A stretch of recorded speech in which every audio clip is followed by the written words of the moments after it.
So MGR அவர்கள் அரசியலில் பார்த்தீங்கன்னா பாடல்கள் அந்த மாதிரி விஷயங்கள்லாம் அவருக்கு வந்து ஏதோ ஒரு விதத்தில் வந்து அவருக்கு அரசியலுக்கு உறுதுணை அமைஞ்சது இல்லையா? அந்த மாதிரி விஜய் அவர்களுக்குமே அவர் படத்தில் இடம்பெற்ற பாடல்கள் வந்து உதவியாக இருக்குது அவருடைய அரசியலுக்கு. இல்லை, இடம்பெற்ற பாடல்கள் இருக்கு. ஆனால் இடம்பெற்ற பாடல்கள் அரசியலுக்கு உதவியாக இருக்குமா அப்படின்னா ஏறத்தாழ இல்லை அப்படின்னு தான் சொல்லலாம். சுத்தமாகவே இல்லை அப்படின்னு நம்ம சொல்ல முடியாது. இப்போ எல்லாருமே என்ன சொல்கிறாங்கன்னா, சினிமா துறையிலேருந்து அரசியலுக்கு வர்றவங்க திட்டமிட்டே வந்துட்டு எம்ஜிஆர் பார்த்து தான் நான் வந்தேன், எம்ஜிஆரை பார்த்து தான் நான் வந்தேன், இப்போ என் அறிவுக்கு நான் வர்றேன்னு சொல்லவே இல்லை. என்ன சொல்லணும் அப்படின்னா,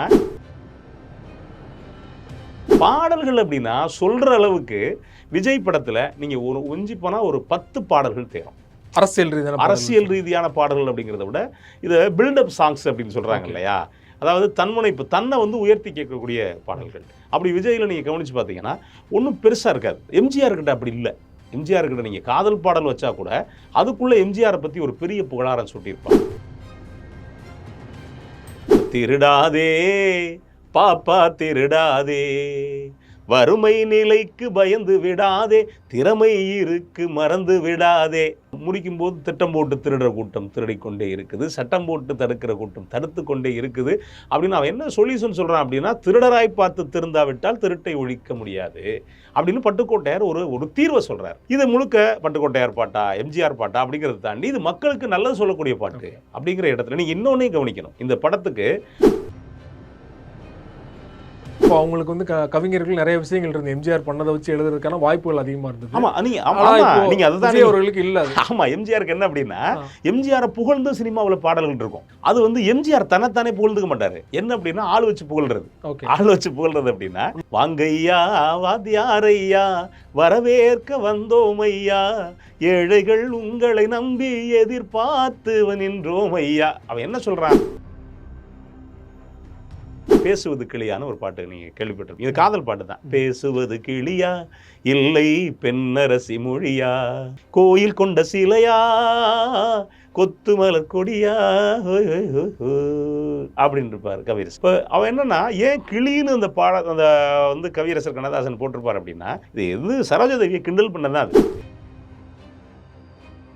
எம்ஜிஆர் அவ புகழ்ந்து பாடுறா, எது கதாநாயகி புகழ்ந்து பாடுறா, கதைப்படி சரோஜாதேவி அம்மா புகழ்ந்து பாடுறா. அதுக்கு என்ன பண்ணுறோம் அப்படின்னா, பாடுவது கவியா இல்லை பாரிவள்ளல் மகனா. இப்போ மகனா பாரிவள்ளல் மகனாங்கிறப்ப அங்கே என்ன வைக்கிறாருன்னா, முழுசா பாரிவள்ளல் மகனா ரெண்டே சொல்லுத்தாங்க. அதில் என்ன சொல்றாரு, நீ பெரிய கொடையாளனியா, சேரனுக்கு உறவா அப்படின்னா என்ன அர்த்தம்? நீ உன்னுடைய பூர்வீகம் அங்கே, செந்தமிழர் நிலவா, நீ இப்போ நீ இங்கே ஒளி கொடுக்குற. அப்போ என்னன்னா 6 வரி தாங்க. இது போன்ற எக்ஸ்க்ளூசிவான வீடியோக்களை தொடர்ந்து காண மீடியா சர்க்கிள் சேனலை சப்ஸ்கிரைப் பண்ணுங்க.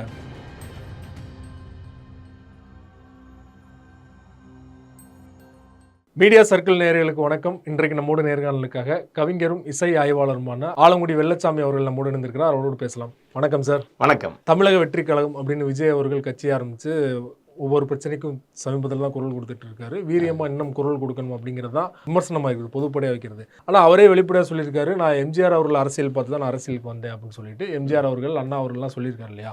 ஸோ எம்ஜிஆர் அவர்கள் அரசியலில் பார்த்தீங்கன்னா அவருக்கு வந்து திரைப்படத்துறையெல்லாம் வந்ததுனால அது ஒரு உதவியாக அமைஞ்சுது. அவர் படத்தில் ஒரு சாங் அந்த மாதிரி பாடல்கள் அந்த மாதிரி விஷயங்கள்லாம் அவருக்கு வந்து ஏதோ ஒரு விதத்தில் வந்து அவருக்கு அரசியலுக்கு உறுதுணை அமைஞ்சது இல்லையா? அந்த மாதிரி விஜய் அவர்களுக்குமே அவர் படத்தில் இடம்பெற்ற பாடல்கள் வந்து உதவியாக இருக்குது அவருடைய அரசியலுக்கு. இல்லை, இடம்பெற்ற பாடல்கள் இருக்கு. ஆனால் இடம்பெற்ற பாடல்கள் அரசியலுக்கு உதவியாக இருக்குமா அப்படின்னா ஏறத்தாழ இல்லை அப்படின்னு தான் சொல்லலாம். சுத்தமாகவே இல்லை அப்படின்னு நம்ம சொல்ல முடியாது. இப்போ எல்லாருமே என்ன சொல்கிறாங்கன்னா, சினிமா துறையிலேருந்து அரசியலுக்கு வர்றவங்க திட்டமிட்டே வந்துட்டு எம்ஜிஆர் பார்த்து தான் நான் வந்தேன், எம்ஜிஆரை பார்த்து தான் நான் வந்தேன், இப்போ என் அறிவுக்கு நான் வர்றேன்னு சொல்லவே இல்லை. என்ன சொல்லணும் அப்படின்னா, என் அறிவுக்கு நான் வர்றேன். இப்போ மக்களுக்கு பிரச்சனை இருக்குது, இந்த பிரச்சனையை என்னால் தீர்க்க முடியும்னு நம்புகிறேன், அந்த பிரச்சனைக்காக நான் வரப்போகிறேன். இல்லை எனக்கு வந்து நான் இந்த கலை சேவை செஞ்சது போகும், இனிமேல் வந்து மக்கள் சேவை செய்ய போகிறேன் அப்படின்னு சொல்கிறது இல்லை. எல்லாருக்குமே என்ன வந்த உடனே என்ன சொல்கிறாங்கன்னா, ஒரு துப்பாக்கியை வந்து ஒரு தொப்பியை போட்டு விட்டுறாங்க. போட்டு விட்டு இவர் கருப்பு எம்ஜிஆர், இவர் பச்சை எம்ஜிஆர், இவர் வெள்ளை எம்ஜிஆர் அப்படின்னு சொல்லிட்டு எல்லா கலர்லையும், ஆமாம் எல்லா கலர்லையும் வந்து எம்ஜிஆரை சொல்லிட்டு அவர் இறந்து போயிட்டார். அந்த வழியில் வந்தேன்னு சொல்கிறதுக்கு முதல்ல ஏன் வந்தாங்கங்கிற ஒரு கேள்வி இருக்குல்ல, எப்படி வந்தாங்கங்கிற கேள்வி இருக்கு இல்லையா? எம்ஜிஆருக்கு நீங்கள் ஏறத்தாழ அவர் என்னைக்கு நாடகத்துறையில் வந்தாரோ அப்போவே அரசியலுக்கு வந்துட்டார். விஜய் வந்துட்டு சினிமா துறையிலேருந்து தான் ஓய்வு பெற போகிறோம் அப்படிங்கிற இடத்துக்கு பிறகு தான் அரசியலுக்கு வர்றாரு. இந்த 2 பேருக்குமான வேறுபாடு இருக்குல்ல. இந்த இன்னும் சொல்லப்போனால் என்ன அப்படின்னா, விஜய் வந்திருக்கிறது எப்படி அப்படின்னா, இப்போ நம்ம ஒரு கோயிலுக்கு வேலை மெனக்கிட்டு போவோம். நேராக போயிட்டு கோயிலில் போயிட்டு அப்புறம் சாமி கும்பிடுவோம், கும்பிட்டுட்டு அப்புறம் அதில் வந்து பிரசாதம் வாங்கி சாப்பிடுவோம். விஜய் மாதிரியான ஆட்கள் எப்படி அப்படின்னா, நேராக போனேன், போகிற வழியில் ஏதோ மணி அடிக்கிற சத்தம் கேட்டுச்சு, ஆளு சாப்பிட்டுக்கிட்டு இருந்தாங்க. இப்படி உள்ளே போயிட்டு பொங்கச்சோறு வாங்கி சாப்பிட்டேன் அப்படிங்கிற கணக்கு இது. ஆனால் சொல்கிறது என்ன சொல்லுவாங்கன்னா, திட்டமிட்டு நான் கோயிலுக்கு போனேன், நடந்து போனேன், அங்கே போனேன், இந்த மாதிரி தான் விஜயுடைய இந்த இந்த அரசியல் பயணம் ஒரு பக்கம் இருக்குன்னு வச்சுக்கங்களேன். பாடல்கள் அப்படின்னா சொல்கிற அளவுக்கு விஜய் படத்தில் நீங்கள் ஒரு ஒஞ்சி போனால் ஒரு 10 பாடல்கள் தேரும். அரசியல் ரீதியான பாடல்கள் அப்படிங்கிறத விட இதை பில்டப் சாங்ஸ் அப்படின்னு சொல்கிறாங்க இல்லையா, அதாவது தன்முனைப்பு, தன்னை வந்து உயர்த்தி கேட்கக்கூடிய பாடல்கள். அப்படி விஜயில் நீங்கள் கவனித்து பார்த்தீங்கன்னா ஒன்றும் பெருசாக இருக்காது. எம்ஜிஆர் கிட்ட அப்படி இல்லை. எம்ஜிஆர் கிட்ட நீங்கள் காதல் பாடல் வச்சா கூட அதுக்குள்ளே எம்ஜிஆரை பற்றி ஒரு பெரிய புகழாரம் சூட்டியிருப்பாங்க. திட்டமிட்டே வைக்கப்பட்டது, ஏறத்தாழ திட்டமிட்டு அப்படின்னு தான் சொல்லணும். ஏன்னா ஆரம்பத்தில் பட்டுக்கோட்டையார் எம்ஜிஆருக்கு எழுதுகிறப்ப அந்த மாதிரி பாடல்கள் நீங்கள் பார்க்க முடியாது. என்னன்னா எம்ஜிஆர் மக்களுக்கு ஏதாவது சொல்கிற மாதிரி இருக்கும். என்னன்னா இப்போ திருடாதே பாப்பா திருடாதே அப்படின்னு ஒரு பாட்டு வருதுன்னு வச்சுங்களேன். இப்போ திருடாதே பாப்பா திருடாதே, வறுமை நிலைக்கு பயந்து விடாதே, திறமை இருக்கு மறந்து விடாதே அப்படின்னா இது என்னதான் பண்ணாலும் நீ எம்ஜிஆர் பாட்டுங்கிறத தாண்டி அது பட்டுக்கோட்டையார் பாட்டுங்கிற இடத்துல போய் உட்காந்துரும். அப்போ என்ன அப்படின்னா ஒரு குழந்தைக்கு எம்ஜிஆர் பற்றி சொல்கிற மாதிரி இது காலங்காலமாக இருக்குது. நீங்கள் ஓடி விளையாடு பாப்பான்னு பாரதி என்ன சொன்னானோ அந்த வழியை பின்பற்றி தான் பட்டுக்கோட்டையார் எழுதுறாரு. அப்போ இதுக்குள்ளே மக்களுக்கு என்னன்னா முடிக்கும் போது திட்டம் போட்டு திருடுற கூட்டம் திருடிக்கொண்டே இருக்குது, சட்டம் போட்டு தடுக்கிற கூட்டம் தடுத்து கொண்டே இருக்குது அப்படின்னு அவன் என்ன சொல்யூஷன் சொல்கிறான் அப்படின்னா, திருடராய் பார்த்து திருந்தாவிட்டால் திருட்டை ஒழிக்க முடியாது அப்படின்னு பட்டுக்கோட்டையார் ஒரு தீர்வை சொல்கிறார். இது முழுக்க பட்டுக்கோட்டையார் பாட்டா எம்ஜிஆர் பாட்டா அப்படிங்கிறத தாண்டி இது மக்களுக்கு நல்லது சொல்லக்கூடிய பாட்டு அப்படிங்கிற இடத்துல நீங்கள் இன்னொன்னே கவனிக்கணும். இந்த படத்துக்கு பேர் வைக்கணும் அப்படின்னு ஒரு முடிவு பண்ணுறாங்க. பழைய செய்தி தான். பேர் வைக்கணும்னு முடிவு பண்ணுறப்ப எம்ஜிஆர் தான் அறிவிக்கிறார் இது பேர் வைக்கணும் அப்படின்னு. அப்போ அதுக்கு என்னன்னா சிறந்த பேர் யார் சொல்கிறாங்களோ அவங்களுக்கு 500 ரூபா பரிசு தர்றேங்கிற. இது ஏறத்தாழ 50களில் வந்த படம். அன்னைக்கு 500 ரூபாங்கிறது இன்னைக்கு 5 லட்சம் ரூபாய்க்கு சமம். 500 ரூபா பரிசுன்னு எம்ஜிஆர் அறிவிக்கிறார். அறிவிச்சா பல பேர் தேர்ந்தெடுக்கிறாங்க. பல பேர் ஒவ்வொருத்தரும் ஒவ்வொரு மாதிரி பண்ணுறாங்க. பல பேர்களில் எம்ஜிஆர் தேர்ந்தெடுக்கிறது திருடாதே அப்படிங்கிற பேரை தேர்ந்தெடுக்கிறார். அதுக்கு இன்னொரு பேர் இருக்கு, கடைசியில் 2 பேர். இன்னொரு தலைப்புக்கு பேர் நல்லதுக்கு காலம் இல்லை அப்படின்னு. பேர் கேட்கறது வந்து ஒன்லைன் சொல்லிடுறாங்களா இந்த மாதிரி? ஆமா, இல்ல ஒவ்வொருத்தரும் சொல்றாங்க. நீங்க பல பேர் லெட்டர்லயே அனுப்புறாங்க. அதுல கடைசியில சலிச்சு 2 பேர் எடுக்கிறாங்க. ஒன்னு திருடாதே, இன்னொன்னு நல்லதுக்கு காலம் இல்லை. இப்ப மற்றவங்களாம் தான் என்ன சொல்லுவாங்கன்னா நல்லதுக்கு காலம் இல்லைன்னு தான் வைப்பாங்க. ஆனா எம்ஜிஆர் என்ன சொல்றாருன்னா திருடாதே அப்படின்னு வைக்கிறாங்க. எம்ஜிஆர் சொல்றாரு. அப்ப பக்கத்துல இருக்கவங்க கேட்கறாங்க, ஏங்க நல்லது காலம் இல்லை நல்லா தானே இருக்குது, திருடாதேன்னு ஏன் சொல்கிறீங்க அப்படிங்கிறப்ப எம்ஜிஆர் சொன்ன பதில் ரொம்ப முக்கியமானது. என்ன சொல்கிறாருன்னா, நல்லதுக்கு காலம் இல்லை அப்படின்னு நான் சொன்னேன் அப்படின்னா ஏன் ரசிகர்களே சொல்லிடுவாங்க நல்லது காலம் இல்லை அப்படின்னு. நல்லது காலம் இல்லைன்னா என்ன, கெட்டது பண்ணுன்னு தானே பொருள். அப்போ என் ரசிகர்களுக்குள்ளே நான் வந்து நஞ்சை விதைக்கிறேன் அப்படின்னு அர்த்தம். அதனால் திருடாது அப்படின்றது ஒரு எச்சரிக்கை. இது நான் போடுற ஆர்டரு, சரி நம்ம தலைவரே சொல்லிட்டாரா அப்படின்னு யோசிப்பாங்க. அப்படின்னா இப்போ எம்ஜிஆருக்கு என்னென்னா எந்த அளவுக்கு ஒரு சொல்லுல புரிதல் இருந்தது அப்படின்னா எம்ஜிஆர் அப்படி ஒரு படத்துக்கு பேர் வச்சிருப்பாரு. அப்போ எம்ஜிஆரை நீங்கள் எம்ஜிஆர் இந்த இடத்துல இந்த ஒரு சின்ன டைட்டிலில் கூட ரசிகர்களை தவறாக வந்து நம்ம வழிநடத்தக்கூடாது. ஆமாம், வழிநடத்தக்கூடாது அப்படிங்கிறதுல எம்ஜிஆர் ரொம்ப தெளிவாக இருந்தார். இப்போ அந்த நீங்கள் அப்படியே விஜய் பக்கம் வந்து பாருங்களேன். விஜய் பக்கத்தில் அப்படி நீங்கள் அப்படி ஒரு இதே சொல்ல முடியாது. எம்ஜிஆர் நடித்த வேட்டைக்காரன்னா இவர் ஒரு வேட்டைக்காரன் பேர் வச்சிருப்பாரு. பேரைத்தான் வைக்க முடிஞ்சது தவிர இந்த மாதிரி நீங்கள் எம்ஜிஆருடைய பாடல்கள் நீங்கள் ஒன்றும் இல்லை. இப்போ நீங்கள் பிளேலிஸ்ட்டில் போட்டு பாருங்களேன், ஒரு 100கணக்கான பாடல்கள் எம்ஜிஆருடைய கொள்கை பாடல்னு போட்டால் வரும், தத்துவ பாடல்னு போட்டால் வரும், வரிசையாக வரும் எம்ஜிஆருக்கு. நீங்கள் இன்னொரு பக்கம் அவருக்கு போட்டு பாருங்கள், விஜய்க்கு நீங்கள் பிளேலிஸ்ட்டில் போட்டு பார்த்து இப்போ அதை சேர்த்து வச்சுருப்பாங்க உங்களுக்கு. கொள்கை பாடல்னு போட்டிங்கன்னா அவர் கட்சி ஆரம்பித்ததுக்கு பிறகு ஒரு பாட்டு வருதே, அந்த பாட்டு வருது, தமிழன் கொடி பறக்குது. ஆமாம் தமிழன் கொடி பறக்குது அப்படின்ட்டு அப்படி ஒரு பாட்டு வருது. அப்போ நீங்கள் 2 பேருக்குமான இந்த ஒன்றுலேயே நீங்கள் வேறுபாடு பார்க்க முடியும். ஆனால் எம்ஜிஆர் அவர்கள் வந்து நடிக்க வரும்போதே அரசியலில் இருந்தார் இல்லையா? ஆமாம். ஆனால் வந்து விஜய் அவர்கள் அப்படி இல்லை இல்லையா? கிட்டத்தட்ட இப்போதான் சமீபத்தில் முடிவு பண்ணுறாரு இல்லையா? ஒரு தலைவா படம் அந்த டைமில் தான் முடிவு பண்ணதான் செய்தி வருது இல்லையா? அவர் முடிவு பண்ணது எனக்கு தெரியல. ஓகே, யாரோ சொல்லி பண்ணுறாருன்னு நினைக்கிறேன். ஓகே, உங்களுக்கு நிறையா அது இருக்குது. நீங்கள் வந்து எல்லாம் இந்த பக்கத்தில் இருக்காது, சும்மா இருக்க மாட்டாங்க எப்போவுமே. தலைவா நீங்கள் சூப்பர் தலைவா, நீங்கள் வந்தீங்கன்னா இறங்கி அடிக்கலாம் அப்படின்னு சொல்லியிருப்பாங்க போல இருக்கு. சரி 200 கோடி வேண்டாம் 2000 கோடியில் சம்பாதிக்கலாம் அப்படின்னு ஒரு முடிவு பண்ணியிருப்பார் போல இருக்கு. என்ன பண்ணாருன்னு தெரியல. இந்த காலகட்டம் இருக்குல்ல இன்னொன்று. இப்போ எம்ஜிஆர் வந்த காலகட்டம் அப்படின்னா மக்கள் வந்துட்டு சினிமாவில் நடிக்கிறவங்கள கடவுளாக பார்த்துக்கிட்டு இருந்தாங்க. ஆனால் இன்றைக்கி இருக்கக்கூடிய காலகட்டம்னா சினிமாக்காரங்களை லேசாக தப்பு பண்ணாலும் நீங்கள் இன்றைக்கி இருக்கக்கூடிய இணையதள காலகட்டத்தில் உரின்னு உரிச்சிருவாங்க. மக்கள் உரிக்க வேண்டாம், ஒரே ஒரு மீம் போட்டு ஒருத்தரை காலி பண்ண முடியும். நீங்கள் விஜயகாந்த் வந்துட்டார் இல்லையா, அப்போ தான் நீங்கள் மீம்ஸ் கலாச்சாரம் வருது. மீம்ஸ் கலாச்சாரம் வர்றப்ப நீங்கள் இவ்வளோ பெரிய தலைவன் வைகோ இலக்கிய ரீதியா பேசினார் அப்படின்னா நீங்க பேசிக்கிட்டே இருக்கலாம். இலக்கியங்கள் அவ்வளவு அழகா பேசுவார், ஆழ்ந்து பேசக்கூடிய ஒரு வைகோவே மீன் போட்டு காலி பண்ணாங்க. அதே மாதிரி விஜயகாந்த அது ஏதோ ஒரு இடத்துல ஏதோ சொல்லிட்டாரு, அதை திரும்ப திரும்ப கட் ஷாட்னு போட்டு என்ன உண்மையிலேயே விஜயகாந்த் அப்படி பேசிட்டாராங்கிற இடத்துக்கு ஒரு மீமால ஒரு சின்ன ஷாட்டால உங்களால தயார் பண்ண முடியுது அப்படின்னா, அப்ப இந்த காலகட்டம் அப்படிங்கிறது அப்படி நீங்க வெறுமனே பில்டப் எல்லாம் பண்ணிட்டு போக முடியாது. அப்ப மக்கள் மத்தியில் நீங்க ஏதாவது ஒண்ணு பண்ணி ஆகணும் இல்லையா? அப்ப அது விஜய்க்கு பொறுக்குமா, தாங்குமா அப்படிங்கிற இந்த கேள்வி எல்லாம் இருக்கு. அப்ப இன்னொன்று எம்ஜிஆர் நீங்க பாடல்கள் எடுத்துங்களேன், இப்ப எந்த பாட்டை வேணாலும் எடுத்துங்களேன். நீங்க ஆரம்ப காலத்துல பாடல்கள் நீங்க கவனிச்சு பார்த்தீங்கன்னா, தாயத்துன்னு ஒரு பாட்டு வரும். அது பட்டுக்கோட்டையார் பாட்டு தான். தாயத்து தாயத்து அப்படின்னு ஒரு பாட்டு வரும். இந்த பாட்டு இது எதை பத்தியும் எம்ஜிஆர் சொல்ல மாட்டார். இப்போ இந்த தாயத்துன்னு ஆரம்பிக்கும். ஆனா என்ன அப்படின்னா, ஒவ்வொருத்தனும் கேட்பான், அந்த கேள்விக்கு பதில் சொல்ற மாதிரி இருக்கும்.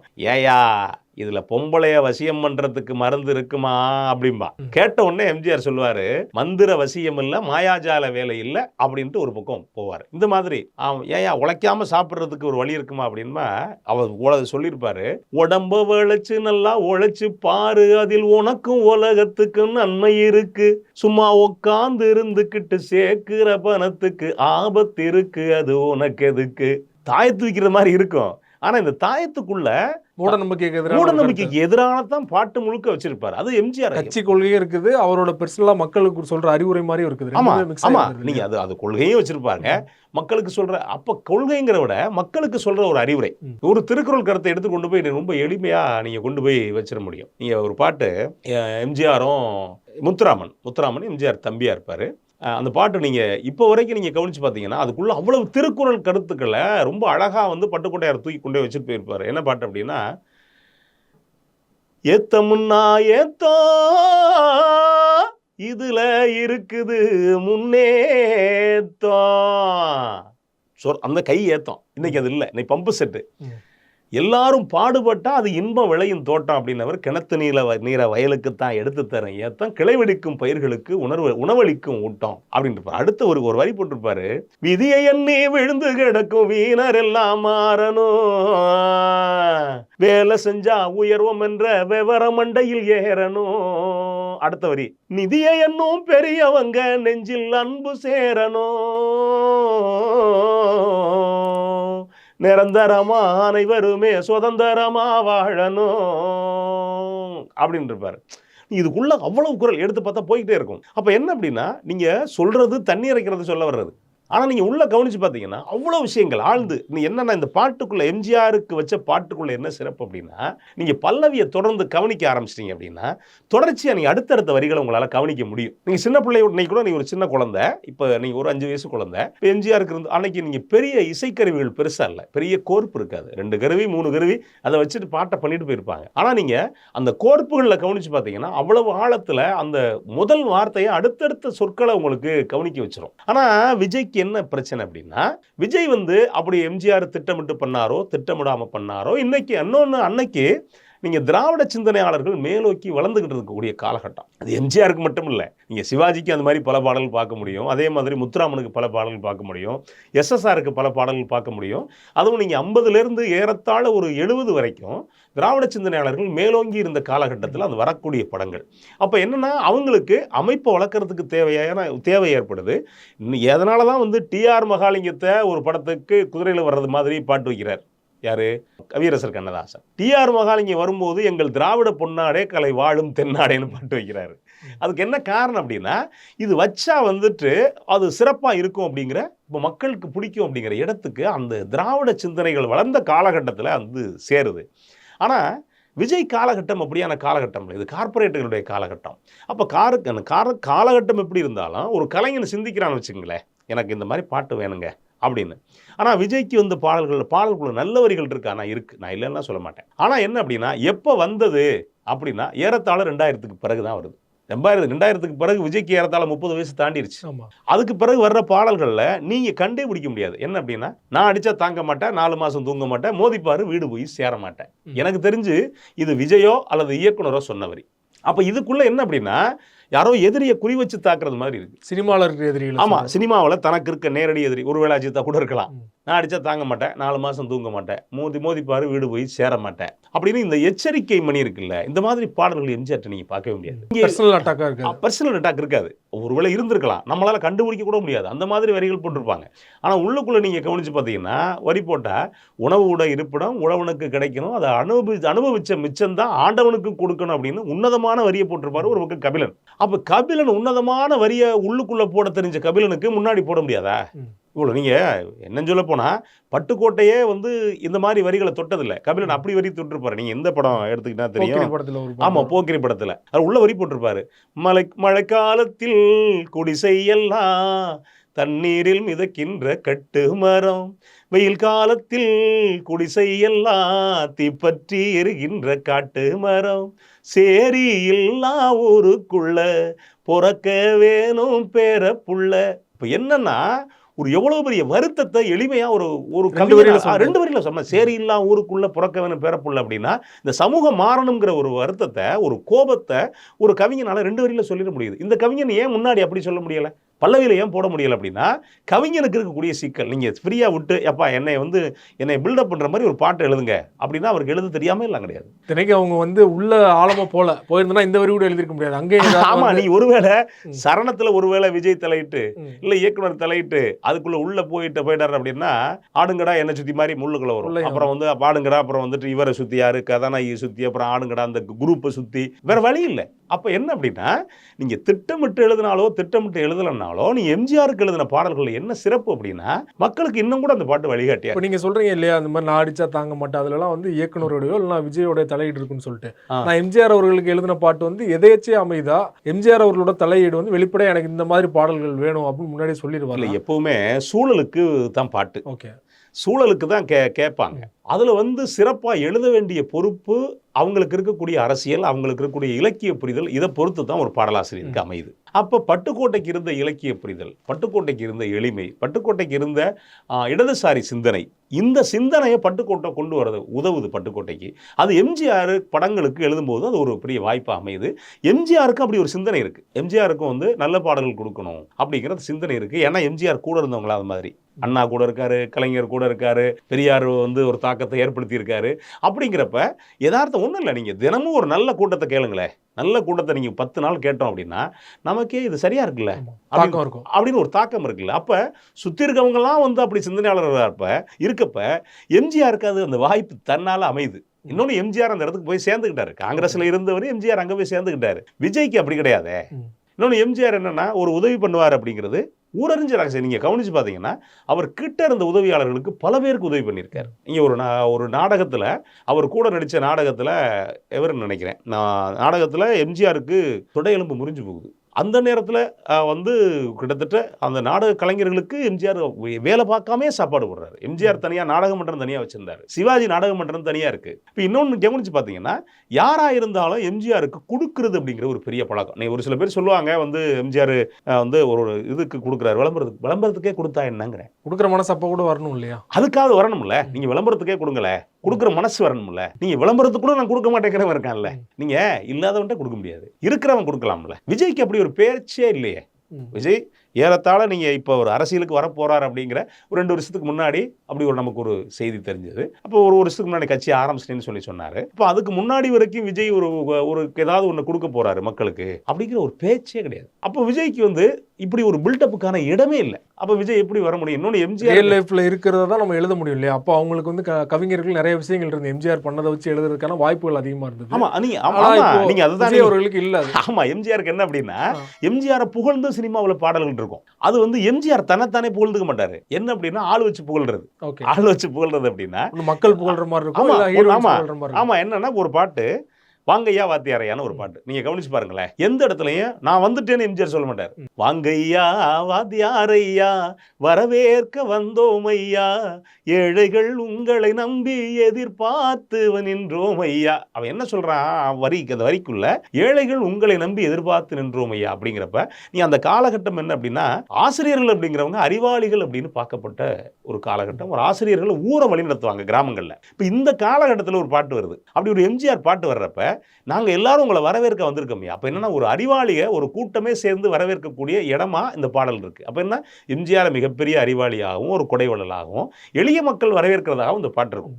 இன்னொன்று, எம்ஜிஆர் அவர்கள் வாத்தியாருங்கிற ஒரு பேரும் இருக்கு. ஆமாம், அது காரணம் என்னன்னா ரிக்ஷா தொழிலாளர்கள் கொடுத்ததான் எம்ஜிஆருக்கு நம்ம வாத்தியாரியா அப்படின்னு. அப்போ அந்த எளிய மக்களுக்கு எம்ஜிஆர் வாத்தியாரு என்னையா வாத்தியார் மாதிரி இருக்கேன் அப்படின்னு இப்போ கூட அந்த இப்போதான் ஏறத்தாழ இப்போதான் அந்த சொல்லு மறையுது சென்னையில்.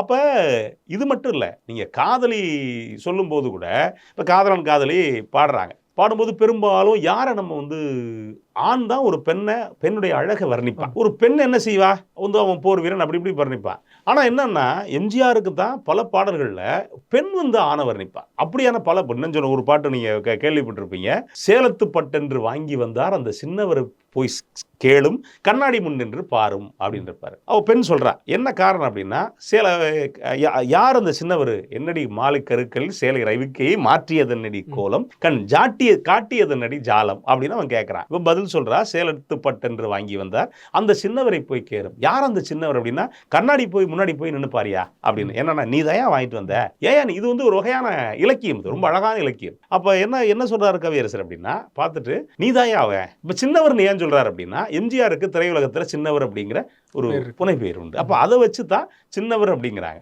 இன்னொன்று, தேக்கு மரம் உடலை தந்தது, சின்ன யானை நடைய தந்தது, மானல்லவோ கண்கள் தந்ததுங்கையில் இந்த பக்கம் பாடும்போது ஒரு பெண் சின்ன யானை நடைய தந்ததுன்னா எப்படி இருக்கும், பெரிய யானை நடைய, ஆமாம்மா கம்பீரம் இருக்கு. அதே மாதிரி நீங்க இன்னும் இப்ப இந்த பாட்டு பேசுவது கிளியான ஒரு பாட்டு நீங்க கேள்விப்பட்டிருக்கீங்க. இது காதல் பாட்டு தான். பேசுவது கிளியா இல்லை பெண்ணரசி மொழியா, கோயில் கொண்ட சிலையா கொத்து மலர் கொடியா அப்படின்னு இருப்பார் கவியரசர். இப்போ அவன் என்னன்னா, ஏன் கிளின்னு அந்த கவியரசர் கண்ணதாசன் போட்டிருப்பார் அப்படின்னா, இது எது சரோஜாதேவியை கிண்டல் பண்ணதான் அது. ஏன்னா அவங்க கன்னடத்து பையங்களின்னு அவங்களுக்கு ஒரு அடைமொழி உண்டு. அப்போ அவங்க தமிழை கொஞ்சம் கொஞ்சி பேசுவாங்க. கிளி எப்படின்னா நம்ம சொன்னதை ரொம்ப கரெக்டாக சொல்லிடாது, ஒரு கொஞ்சி பேசும். நீ அப்படிதான் பேசுறியா அப்படின்ட்டு ஒரு கிண்டல்ல ஒரு வகையான கிண்டல். கண்ணதாசனுக்கு எப்பவுமே அந்த கிண்டல் இருக்கும், அதில் போடுறாரு. அடுத்து எம்ஜிஆர் புகழ்ந்து பாடுறா, எதுக்கு கதாநாயகி புகழ்ந்து பாடுறா, கதைப்படி சரோஜாதேவி அம்மா புகழ்ந்து பாடுறா. அதுக்கு என்ன பண்றோம் அப்படின்னா, பாடுவது கவியா இல்லை பாரிவள்ளல் மகனா. இப்போ மகனா பாரிவள்ளல் மகனாங்கிறப்ப அங்க என்ன வைக்கிறாருன்னா, முழுசா பாரிவள்ளல் மகனா ரெண்டே சொல்லுத்தாங்க. அதுல என்ன சொல்றாரு, நீ பெரிய கொடையாளனியா, சேரனுக்கு உறவா அப்படின்னா என்ன அர்த்தம், நீ உன்னுடைய பூர்வீகம் அங்கே, செந்தமிழர் நிலவா, நீ இப்போ நீ இங்கே ஒளி கொடுக்குற. அப்ப என்னன்னா 6 வரி தாங்க, பாடுவது கவியா விட்டுருங்க. பாட்டுல மட்டும் 6 சொல்லு, பாட்டு வரியிலையும் சரி ஒரு வார்த்தையிலையும் ஆமா 6 சொல்லு. பாடுவது கவியா 2 சொல்லு, அதை விட்டுருங்க. பாரிவள்ளல் மகனா 2 சொல்லு. அடுத்து சேரனுக்கு உறவா அது இன்னொன்று சொல்றது, செந்தமிழர் நிலவா இன்னொன்னு சொல்லுது. அப்ப நீங்க கவனிச்சு பாத்தீங்கன்னா, ஒரு பாட்டுக்குள்ள வெறும் 6 வரிக்குள்ள ஒரு ஆளுக்குள்ள பில்டப்பை தான் சொல்லாம காதலியை சொல்ல வைக்கிற அந்த அழகு இருக்குல்ல, அது திட்டமிட்டு பண்ணியிருக்கலாம், திட்டமிடாம கூட பண்ணியிருக்கலாம். அது சினிமாவுக்கு தேவைப்படுது. ஒன்று பில்டப் சாங்ல இப்படி பாடினா கூட பரவாயில்ல, டூயட் சாங்ல கூட இந்த மாதிரி சாங்ல நீ அந்த மாதிரி பாடுறாங்க அப்படிங்கிறப்ப என்ன அப்படின்னா, அதுல ஒரு அழகு நீங்க நம்ம சொல்லாம இருந்தா நீங்க எதையுமே கண்டுபிடிக்க முடியாது. இப்ப யதார்த்தமா கேட்டுட்டு போயிடும், ஆமாப்பா சூப்பரியா பாட்டு அப்படின்னு. ஆனா இதுக்குள்ள அவ்வளவு விஷயங்கள் வைக்க முடியுதுல்ல அவங்களால. அப்ப என்ன அப்படின்னா, திட்டமிட்டோ திட்டமிடாமலோ எம்ஜிஆருக்கான அந்த பிம்பங்கள் கட்டமைக்கப்பட்டது. அதுக்கு எம்ஜிஆருடைய அந்த குணமும் ஒரு காரணம், இயல்புலே இருந்தது. ஆமா இயல்புலே, எம்ஜிஆர் இயல்புலேயே அதுக்கு இன்னொரு என்ன அப்படின்னா, என்எஸ் கிருஷ்ணன் எம்ஜிஆருக்கு அந்த கொடுக்கிற எண்ணத்தை கூடுதலா வளர்த்தாரு அப்படிம்பாங்க. கொடுத்துரு கிருஷ்ணா, கொடுத்துரு ராமச்சந்திரா அப்படின்னு சொல்லுவாராம். அப்ப நீங்க இயல்பா ஒருத்தர் டீ வாங்கி கொடுத்தாலே நம்ம மறக்க மாட்டோம் இல்லையா? அப்போ தொடர்ச்சியாக ஒரு ஆள் ஏதாவது யாருக்காவது செய்கிறப்ப, இன்னும் சொல்ல போனால் எம்ஜிஆர் பல பேரை வீட்டுக்கு போய் பார்த்துட்டு வந்திருக்காரு தனிமையில். யதார்த்தமாக தனக்கான ஒரு ரசிகருக்கு ஏதாவது பிரச்சனை அப்படின்னா அந்த காலகட்டத்தில் எப்படியாவது ரொம்ப பிரச்சனை போய் சந்திக்கிற வழக்கம் கூட எம்ஜிஆர் வச்சுருந்துருக்காரு. ஆனால் விஜய் எப்படியெல்லாம் நம்ம எங்கேயுமே கேள்வி இல்லை, ரசிகர்களை சந்திச்சாரு அப்படின்னு நம்ம பெருசாக கேள்விப்படலை. அவருடைய ஆஃபீஸ் கூப்பிட்டு சந்திக்கிறாரு. ஆமாம், யாராக இருந்தாலும் நீங்கள், நான் ஏற்கனவே ஒரு இதில் சொல்லியிருப்பேன், இந்த திருவிளையாடல் படத்தில் கோவிச்சுக்கிட்டு முருகன் கிளம்பிடுவார். கிளம்பும்போது ஒரு வார்த்தை சொல்லிட்டு போவார், எனக்கென்று ஊர், எனக்கென்று ஒரு நாடு, எனக்கென்று ஒரு மக்கள் ஏற்படுத்தி கொண்டு நான் அங்கே இருக்கிறேன், யாராக இருந்தாலும் என்னை அங்கு சந்திங்கள்ட்டு போவார். அது மாதிரி ஒருவேளை திருவிளையாடல் படம் பார்த்துட்டாரா அப்படின்னு தெரியல. இப்போதான் கொஞ்சம் என்ன பண்ணுறாரு அப்படின்னா, பேச ஆரம்பிக்கிறது கூட ஒன்றும். நீங்கள் ஒரு அரசியல் தலைவனுக்கு, ஒரு அரசியல்வாதிக்கு பேச்சு திறமை இருக்கணும்னு நான் நினைக்கல. அது ஒரு சில பேர் சொல்லுவாங்க பேச தெரியும், அதெல்லாம் இல்லை, அப்படி ஒன்று கிடையாது. ஏன்னா எல்லாருக்கும் எல்லா திறமையும் வாய்க்கப்படாது. ரொம்ப சூப்பராக பேசுகிறவங்க பல பேருக்கு அரசியல் லாபகம் தெரியாது. ரொம்ப அழகாக அரசியல் லாபம் தெரிஞ்சவங்களுக்கு பேச்சு வராது. ஒன்று இருந்தால் ஒன்று கைகூடாது, எல்லாருக்கும் அது கை வருமானங்கிறது சிக்கல் இருக்குது. ஆனால் அதே நேரத்தில் நீங்கள் உனக்கு பேச முடியலை அப்படின்னா எழுதி வச்சு படிக்கிறதுல தப்பு இல்லை. ஓகே. ஆனால் விஜய்க்கு தாறுமாறாக பண்ணுறாரு. பிரச்சனை என்ன அப்படின்னா, ஒரு பேச்சு பேசணும், ஒன்றும் தப்பு இல்லை. எழுதி வச்சுட்டு ஒன்றும் இல்லை, 20 பக்கத்துக்கு நீங்கள் வாசிங்க, ஒன்றும் தப்பு இல்லை. ஆனால் அதே நேரத்தில் திடீர்னு எழுதி வச்சுட்டு திடீர்னு தேடிக்கிட்டு இருக்காரு. என்ன காரணம்னா 4 வரியை பார்த்து படிச்சிடுறது, அடுத்த 4 வரிக்கு சொந்தமாக அடிச்சு விடுறது. அடிச்சு விடையில தான் நீங்கள் மாநாட்டில், ஆமாம்மா, மாநாட்டில் நீங்கள் கவனித்து பார்த்தீங்கன்னா என் நெஞ்சில் குடியிருக்கும் இந்த நடிப்பு இருக்குல்ல, சினிமாவில் நடிக்கிற நடிப்பு நீங்கள் மேடையிலையும் நடிக்கலாம். நான் ஒரு பேச்சு கலைஞன் அப்படிங்கிற வகையில் நமக்கு தெரியும், மேடையிலையும் நடிக்கலாம், நீ இயல்பாகவும் நம்ம மாறிடுவோம். ஆனால் அதே நேரத்தில் டேக் எடுக்க முடியுதுல, டேக் எடுக்க முடியும், இங்கே ரீடேக் எடுக்கிறதுக்கான வாய்ப்பு இல்லை. இன்னொன்று, என் நெஞ்சில் குடியிருக்கும்னு சொல்லுங்கள். இப்போ எம்ஜிஆர் சொல்லுவார் என் ரத்தத்தின் ரத்தமான உடன்பிறப்புகளே அப்படிம்பாரு. இப்போ பாரதி ராஜா என்ன சொல்லுவார், என் இனிய தமிழ் மக்களேம்பார். கலைஞர் உடன்பிறப்புகளே அப்படிம்பாரு. உடன்பிறப்பே அந்த கரகரத்த குரலுக்கு பல பேர் இயங்கிடுவாங்க. நீங்கள் என் நெஞ்சில் குடியிருக்கும் நல்லா சொல்லுங்கள். அது கூட இவருடைய வரி கிடையாது, பட்டுக்கோட்டையாருடைய வரி. நெஞ்சில் குடியிருக்கும் அன்பருக்கு நான் இருக்கும் நிலைமை என்னவென்று தெரியுமான ஒரு காதல் பாட்டு, அதில் உள்ள வரி. அதில் என் நெஞ்சில் குடியிருக்கும் அப்படின்னு சொல்லுங்க. ஏன் என் நெஞ்சில் குடியிருக்கும், என்ன பிரச்சனை, இவ்வளவு ஏன் பில்டப்பு? அப்போ என்ன அப்படின்னா, ஒரு விஷயத்தை இன்னைக்கெல்லாம் அங்கே மக்களுக்கு தெரியாமலாம் இல்லைங்க, அப்படியே விஜய் பாடுற பில்டப்பை அப்படின்னு மக்கள் சொல்லுவாங்க இல்லையா? அப்போ என்ன அப்படின்னா, விஜய் நீங்கள் அரசியலுக்குள்ள வந்ததே ஒரு இன்னைக்கு வரைக்கும் அரசியலை ஒரு சினிமாவாக பார்த்துக்கிட்டு இருக்காரு. ஓகே. அப்போ அதுக்குள்ளே இருக்கக்கூடிய நடைமுறை சிக்கலுக்குள்ள அவருக்கு என்னை பொறுத்த வரைக்கும் அவருடைய அரசியல் ஒரு பக்கம் கை கொடுக்குமாங்கிறது மிகப்பெரிய கேள்விக்குறி. அதே நேரத்தில் நீங்கள் அவருக்கு போடப்பட்ட பில்டப் பாடல்கள் கை கொடுக்காது அப்படிங்கிறதா எதார்த்தம். நீங்கள் இப்போ நீங்களோ நானோ என்னன்னா ஒரு ஆழ்ந்து ஒரு பாட்டை கேட்குறப்ப என்ன பண்ணுவோம்னா கடைசி வரைக்கும் கேட்போம். அப்போ கூட நம்ம அவசரமாக இருக்கிறப்ப இசையை ரசிப்போம், ஒரு வரியை விட்டுருவோம். இப்போ நம்ம ஏதாவது ஒரு பயணத்தில் இருக்கோம், இல்லை தனிமையில் இருக்கோம் அப்படின்னா அந்த வரியை கவனிப்போம். அப்போ இது மாதிரி வேலை மனக்கட்டு கவனிக்கிறவங்களுக்கு மட்டும்தான் அந்த கவிஞன் பண்ணியிருக்கக்கூடிய அசாத்தியம் புரியும். இன்னும் குறிப்பாக சொல்ல போனால் விஜய்க்கு அதிகபட்சமான பாடல்களுக்குள்ள நல்ல விஷயங்களை சொல்லியிருக்கிறது கபிலனுக்கு அந்த வாய்ப்பு கிடைச்சது. அது காரணம் என்னன்னா, இவங்க ஏதோ தடுக்க பல்லவியில் எதையாவது எழுதி விட்டுட்டு சரணத்துக்குள்ளே உள்ளே கொண்டு போய் நல்ல விஷயங்களை பண்ணியிருக்காரு. அது அவருக்கான திறமையை அவர் நிரூபித்த தருணங்கள். அது யார்? கபிலன். மாதிரி அண்ணன் பழனி பாரதியும் எழுதியிருக்காரு. அவர் எழுதின காலகட்டத்தில் விஜய்க்கு பில்டப் சாங்னு ஒன்றும் பெருசாக இல்லை. எம்ஜிஆர் பண்ண விஷயம், விஜய் பண்ண தவறு விஷயம் இதுதான். ஆமாம், இல்லை டோட்டலாக தவறுன விஷயம், நீங்கள் 100% தவறுன விஷயம் தான் நம்ம பார்க்க வேண்டியிருக்கு. அதனால் என்னை பொறுத்த வரைக்கும் விஜய்க்கான பாடல்கள், பில்டப் பாடல்கள் கை கொடுக்குமா அப்படின்னா கை கொடுக்குறது அப்படிங்கிறது ரொம்ப ரொம்ப குறைவு தான். ஆனால் எம்ஜிஆர் அளவுக்கு ஒருவேளை இனிமேலுக்கு யாராவது ஒருத்தர் சினிமாவில் இருந்து நீங்கள் ஆரம்பத்துலேருந்து கொஞ்சம் கொஞ்சமாக திட்டமிட்டு நான் கொடுக்க போகிறேன் அப்படின்னு கொடுத்து, நான் இந்த மாதிரியெல்லாம் மக்களுக்கு செய்ய போகிறேன் அப்படின்னு செஞ்சு, அப்புறம் ஆரம்பத்துலேருந்து திட்டமிட்டு பில்டப் பாடல்கள்லாம் தயார் பண்ணி ஒருவேளை யாரும் வந்தால் கூட அது கை கொடுக்கலாமே ஒழிய, விஜய் மாதிரியானவங்க திடீர்னு திட்டமிடுறது அப்படிங்கிறது அது கை கொடுக்கறதுக்கான வாய்ப்புகள் இல்லை அப்படிங்கிறது தான் யதார்த்தம். அதுதான் கடைசி படம் வேறு வந்துடுச்சு. ஆமாம்மா, கடைசி படம் வேறு. இனிமேலுக்கு விஜயால் என்ன பிரச்சனை அப்படின்னா, எப்போ நான் படம் நடிச்சுக்கிட்டே அடுத்து நான் பாட்டை பண்ண போகிறேன், பல்டப் பாட்டு கொடுக்குறேன்னு நீ சொல்கிறதுக்கான வாய்ப்பு இல்லை. அந்த 1-2 பாடல்கள் இருக்குது. என்ன பாட்டுனா ஆளப்போகிறான் தமிழன், அந்த பாட்டு இருக்கு இல்லையா? அந்த பாட்டு கூட எனக்கு என்னென்னா, நீங்கள் பொதுவாக நீங்கள் கவனித்து பார்த்தீங்கன்னா ரசிகர்களுக்கு வேணால் அவர் பாட்டாக தெரியுமே ஒழிய, ஆளப்போரா தமிழ் நீங்கள் தனியாக போய்ட்டு கேட்டிங்க அப்படின்னா ஒரு ஆல்பம் சாங் மாதிரியே தெரியும். எனக்கெல்லாம் ரொம்ப நாளாக படம் பார்த்த பிறகு கூட இப்போ கூட என்ன அப்படின்னா எனக்கு அப்படி நல்ல ஆல்பம் சாங்காக இருக்கு, அருமையான பாட்டியா அப்படின்னு தான் தோணுதே ஒழிய அவருக்கான பாடல் மாதிரி இல்லை, வராது. நீங்கள் புசுக்குன்னு அந்த முகம் முன்னாடி வரணும், இந்த பாட்டு இருக்குப்பா, இது விஜய்க்கான பாட்டுப்பா அப்படின்னு. வங்கக்கடல் எல்லைன்னு ஒரு பாட்டு வருது. வங்கக்கடல் எல்லை, நான் சிங்கம்பத்த புள்ள, அடுத்தவரு என்ன சீண்டி பார்க்காது, அது கூட அஜித்தை கேள்விக்குள்ளாக்குற மாதிரி தான் வருது. சரி, இதுதான் யாரும் என்னன்னா அவருக்கு பில்டப் கொடுக்குற மாதிரியான பாடம், தானே பில்டப் கொடுக்குறது. சரி, இவர் தான் சிங்கம்பத்த புள்ள சீண்டி பார்க்காதன்னா அடுத்து ஒரு பொம்பளை புள்ள அரகுற துணியோட ஆடுது. அப்போ இதை எப்படி நீங்கள் எம்ஜிஆர் பாடல்கள் இந்த மாதிரி இருக்காது. எம்ஜிஆர் பாடல்கள் அப்படி பார்க்க முடியாது. நீங்கள் எந்த ஒரு எம்ஜிஆருக்கான நீங்கள் மக்களுக்கு கருத்து சொல்லக்கூடிய பாடல்கள் அப்படி எம்ஜிஆர் வச்சிருக்கவே மாட்டார். அவர் பாட்டு ஒரு குழந்தைய தூக்கிட்டு ஓடுவார், அந்த குழந்தைய இறக்கி விட்டுட்டு திடீர்னு அந்த குழந்தை எட்டி நின்று அந்த குழந்தைய ஏதாவது சொல்லிட்டு ஓடிக்கிட்டு இருப்பார். நீங்கள் கவனிச்சு பார்த்தீங்கன்னா நிறையா படங்களில் சொல்ல முடியும். அன்பே வாழ கூட அது ஒரு காதல் படம் தான். அன்பே வாழ எம்ஜிஆர் திடீர்னு பெட்டி ஒரு கையில் ஒரு குச்சி, எதுக்கு குச்சி வச்சிருக்கான்னு எனக்கு இப்போ வரைக்கும் தெரியல. அப்போது ஒருவேளை அது ஒரு கலாச்சாரமாக இருந்திருக்கலாம். தூக்கிட்டு ஓடிக்கிட்டே இருப்பார் காஷ்மீர் பக்கத்தில். திடீர்னு பார்த்தீங்கன்னா பெட்டியோட குழந்தைய தூக்கிட்டு ஓடிட்டு இருப்பார். அது ஒரு வகை. நீங்கள் மக்கள் கேள்வி கேட்க மாட்டாங்க எம்ஜிஆர்ட்ட. லாஜிக் எல்லாம் பார்க்க மாட்டாங்க. ஆமா அதெல்லாம் ஏங்க எம்ஜிஆர் அவர் குழந்தை மேல பாசம்யா தூக்கிட்டு போயிருவாரியா அப்படிம்பாங்க. திடீர்னு பார்த்தா பெட்டி ஒரு பக்கம் இருக்கும், ஓடிட்டு இருப்பாரு. அதுக்குள்ள திடீர்னு பார்த்தீங்கன்னா உதய சூரியனின் பார்வையிலே, நீங்க அந்த பாட்டுக்குள்ள என்ன உலகம் விழித்து கொண்ட வேலையில் அந்த பின்னாடி என்ன பண்ணாங்க அப்படின்னா, உதயசூரியன் என்ன பிரச்சனை ஆகுது அப்படின்ன பிறகு நீங்க படத்துல உதயசூரியன் இருக்காரு, நம்ம புதிய சூரியனின் பார்வையிலே உலகம் விழித்து கொண்ட வேலையிலே அப்படின்னு இருக்கும். அப்ப நீங்க அந்த பாட்டு ஒரு அன்பே வாங்குற இதுக்கு இத்தனைக்கு ஏமாத்துறதுக்காக வேற வேற வார்த்தையை சொல்லி கூட சொல்ற மாதிரி எல்லாம் நிறைய ஆமா ஆமா ஆமா. நீங்க ஏவிஎம் படம் அது, ஏவிஎம் படத்துக்குள்ளே பாருங்களேன் எம்ஜிஆருடைய தலையிட கவனிச்சு பாருங்க. ஏவிஎம்மே வந்து அவங்க முழுக்க அவங்க படமா தான் இருக்கும். ஒரு நிறுவனங்கள், ஒரு சில நிறுவனங்கள் ஏவிஎம் தயாரிச்சா அது ஏவிஎம் படம். ஆனா அப்படி ஏவிஎம் தயாரிச்ச படங்கள்ல கூட அப்படி பண்ண முடியுது அப்படின்னா எம்ஜிஆர் என்ன, உதயசூரியன் என்ன, சரி விடுங்க ஓடட்டும், மேபிசிட்டர் என்ன சொல்லியிருப்பார், ஓடட்டும் விடுங்கன்னு சொல்லியிருப்பார் இல்லையா. அப்போ அதுல கூட எம்ஜிஆரால கவனம் செலுத்த முடியுது. அந்த மாதிரி கவனம் வந்து விஜய் கிட்ட இல்லை. காரணம் என்னன்னா, விஜய் கிட்ட ஆரம்பத்துல இருந்து அரசியல் கூறுகள் கிடையாது. அவங்க அப்பாவுக்கு இருந்த அரசியல் கூறுகள்ல ஒரு 20% கூட விஜய் கிட்ட இல்லை அப்படிங்கிறதான். அதனாலதான் இன்னைக்கு அவரால் விஜயால கொள்கை தலைவர்னு ஒரு 5 பேரை வச்சுக்க முடியுது. கொள்கை தலைவரா ஒரு கோட்பாட்டில் உள்ள 5 பேரை வச்சுக்க முடியும். ஆனா வேற கோட்பாட்டில் உள்ளவங்களை 5 பேரை கொண்டு வந்து சேர்க்கிற அளவுக்கு விஜய்க்கு வந்து அந்த அரசியல்ல இன்னும் ஒரு தெளிவு இல்லை அப்படிங்கிறதா. அது என்றைக்குமே செட் ஆகாது. அது செட் ஆகாத ஒரு நீங்க 50 வயசுக்கு பிறகு எப்படி நீங்க செட் ஆகும்?